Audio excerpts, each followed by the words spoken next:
that's the bold and dangerous step we're going to have to take. And it's not that dangerous. It's just takes a little courage. Thanks, John. Rod, what's the trigger? What's the driver of change in public policy do you think would have the most positive and constructive force for the adaptation of our energy mix? The way we site and permit facilities. One thing that I've been in this business a long time now, 3 decades, and I routinely am in front of regulatory agencies trying to build something, or change out old steel and put in new steel, or do whatever it takes to just simply drive, build a construction job in this state.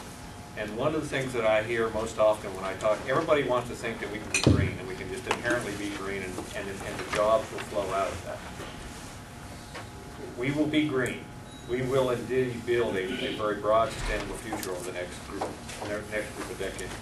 And I think that's a vision that we all now begin to understand and share, and whether we have arguments about the pace of that will be what it is. But let's get to the practical level.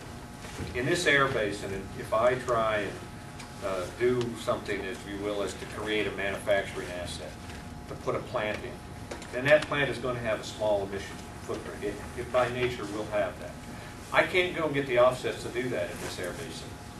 I can't physically do that because of the nature of how we tend to permit these facilities. So innovation in how we evaluate the environmental consequences of that versus the benefits, how we generate the necessary emission credits to allow for us to capture the jobs that we'd all like to see out of this green, sustainable future, is a fundamental part of this debate that I do not hear very well articulated either by the regulatory community, the people passing the regulations and wanting to incorporate this into the law of the land, and then the society presuming that somehow we're going to generate a huge number of green jobs out of this exercise. I will tell you where those jobs will go. Until recently, we could not buy a solar panel that we install here in California regularly in this state, or in the United States in general. We were buying them from China and Korea. And just until recently, there wasn't a manufacturing asset in the basin. Today, there is, fortunately, one here in California that we're now beginning to use. But I was in South Dakota a week ago. South Dakota has no state income tax, no corporate tax.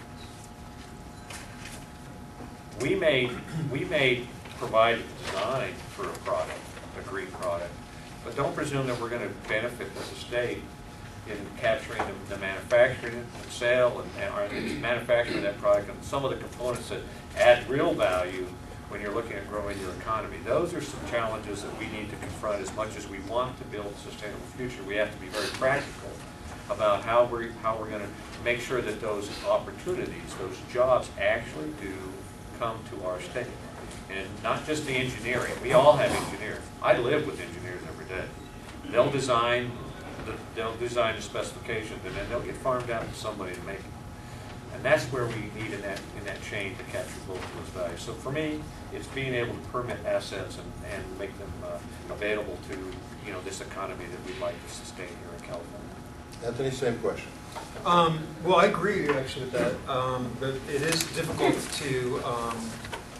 You're not allowed to agree. This is a panel discussion. Okay, you can disagree with. Well, I disagree in a different, on a slightly different way, which is, well, first of all, to speak to your point at the end there about price parity and feed-in tariffs. As far as stationary power goes, absolutely, there would be let a million flowers bloom. If the second that there's a feed-in tariff, you'll see people, hooking their home treadmill up to the grid and, pumping out energy that way. I mean, that is the way to go. Whether it's price parity, they did price parity in Spain, didn't work out so good. I mean, there's definitely some stuff that needs to get worked out there. And then as far as onlining, because that's really what I hear you talking about, is onlining more capacity. The real dilemma that we have here in California is we're going to be out of juice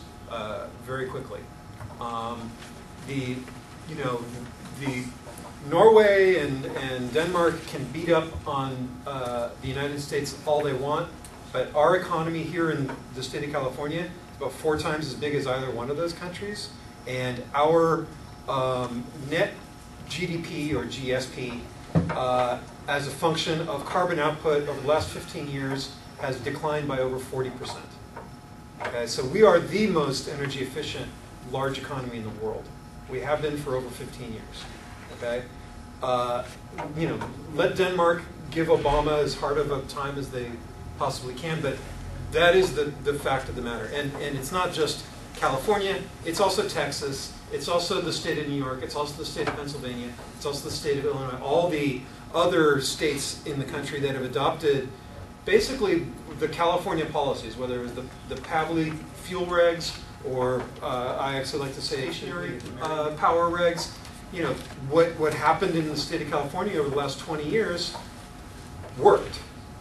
However, because of the problem that you point out, which is we have got ourselves into a jam, which is that our emissions and sustainability regs are so tight now that a company that needs to online more capacity, whether it's Chevron or Sempra or whomever, really can't. Really can't. And my argument for that is actually on the stationary side.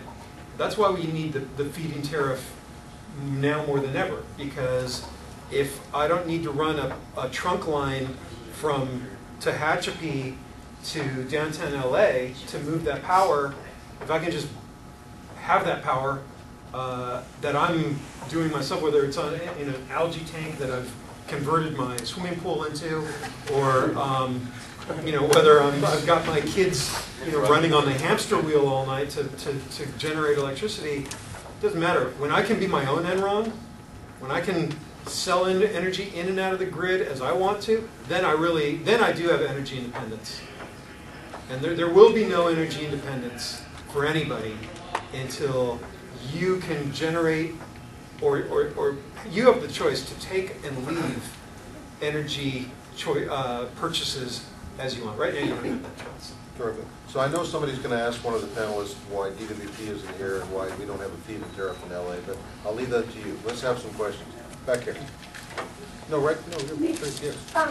Okay, it's really 3 questions. 3 questions. First, the profit for the first quarter of this year for Chevron, how much of that profit is put aside for research? And also, has there ever been a class action suit for respiratory problems against any oil company? Yes. Okay, we're done with one of them. Anthony's going to work those questions for me. Just real quickly on it, in terms of our C&E budget, we spend about 10% of our CE budget, our capital and exploratory budget, which is roughly a $22, $23 billion a year budget. We spend about 10% of that, a little over 10% of that right now on alternatives in various forms. We have really two different companies that drive that opcos within the corporation. One's called Chevron Technology Ventures, which is all of our alternatives. It includes our venture capital component. It includes all of our alternatives development, research, anything from hydrogen to biofuels to wave technology. There's a host of things that we're doing. And then you've got the energy solutions piece, which is energy solutions folks, which are really a growing business for us. I talked about